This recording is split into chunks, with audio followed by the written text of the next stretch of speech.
कहते हैं कि सतयुग में एक समय ऐसा था कि जब बहुत तूफान, बहुत परेशानियाँ, ऐसी ऐसी स्थितियाँ आई जब देवी देवताओं ने भी बिल्कुल अपने हाथ खड़े कर लिए कि हमसे अब कुछ भी आगे नहीं होने वाला है कि जिससे स्थितियाँ सुधरेंगी। तब उन्होंने भगवान हरि को याद किया, भगवान विष्णु को याद किया और सभी ने भगवान विष्णु की से स्तुति की। उसके बाद फिर भगवान हरि ने अपनी पूजा अर्चना से माँ भगवती का ध्यान किया और हरिद्रा नामक नदी में, सरोवर में माँ बगलामुखी की उत्पत्ति हुई। उसी में उनका जन्म हुआ और माँ की उसी दिन से शुरुआत हुई। हरिद्रा यानी कि हल्दी, पीले रंग होने के कारण इनका नाम माँ बगलामुखी पड़ा। अच्छा, तो ये भी एक कारण है कि माँ को पीला रंग बहुत पसंद है, क्योंकि नदी का वहाँ से कहीं ना कोई कनेक्शन माना जाता है। ऐसा है कि सिर्फ इतना कि वो जो जल था वो पीला था और हल्दी का एक मिश्रण था, इसलिए हम उन्हें जो है पीताम्बरी नाम से जानते हैं। जी। तो शुभ्रा जी, अभी हमने जाना कि जो माँ की उत्पत्ति हुई थी वो भगवान विष्णु की उपासना, जो उन्होंने भगवान विष्णु ने जो उपासना करी उस वजह से हुई है। कौन सा वो राक्षस था जिसका वध करने के लिए माँ को रूप लेना पड़ा, माँ को धरती पर आना पड़ा? वो आप हमें एक बार कथा सुनाइए अगर। देखिए, ऐसा था कि वैसे तो तमाम कहानियाँ प्रचलित हैं, लेकिन एक कथा ऐसी है जिसमें राक्षस मदनासुर ने पूरी तरीके से परेशान कर रखा था सभी को। उसको ऐसा वरदान मिला था कि वो जो भी कुछ कहेगा वो सत्य हो जाएगा। तो इससे सारे देवी देवता सभी बहुत परेशान हो गए। इसी वजह से उन्होंने भगवान हरि से प्रार्थना किया कि आप कुछ ऐसा करें कि जिससे इसका विनाश हो जाए।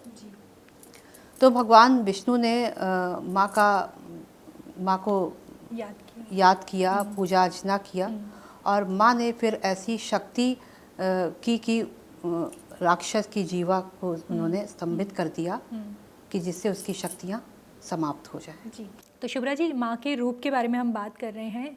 अक्सर मूर्तियों में या तस्वीरों में जो हमने माँ का रूप देखा है कि उनके एक हाथ में राक्षस की जीवा है और उन्होंने एक हाथ में अपना शस्त्र पकड़ा हुआ है। अगर उसे हम समझना चाहें, उनका क्या मतलब निकलता है, वो अगर आप हमें बता सकें।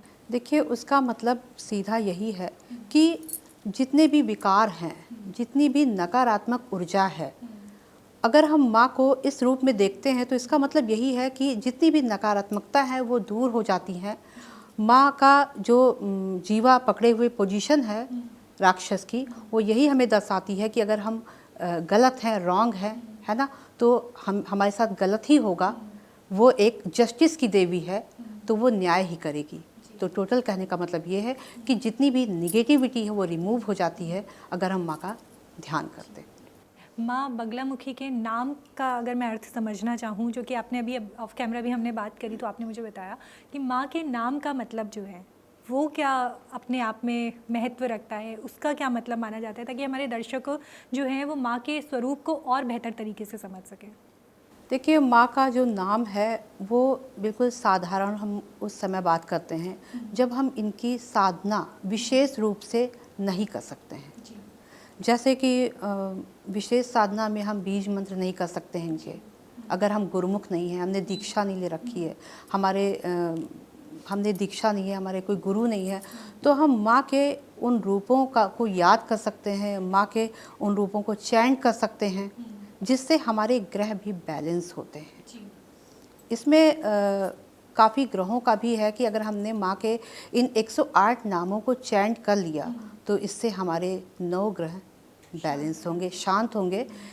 कहते हैं कि राहु, केतु, शनि, तो जितने भी निगेटिव प्लैनेट्स हैं वो आपके शांत हो जाएंगे। इसी प्रकार की वीडियोस देखने के लिए हमें सब्सक्राइब करना ना भूलें और एस्ट्रोलॉजी से जुड़ी लेटेस्ट जानकारी के लिए डाउनलोड करें माई ज्योतिष ऐप।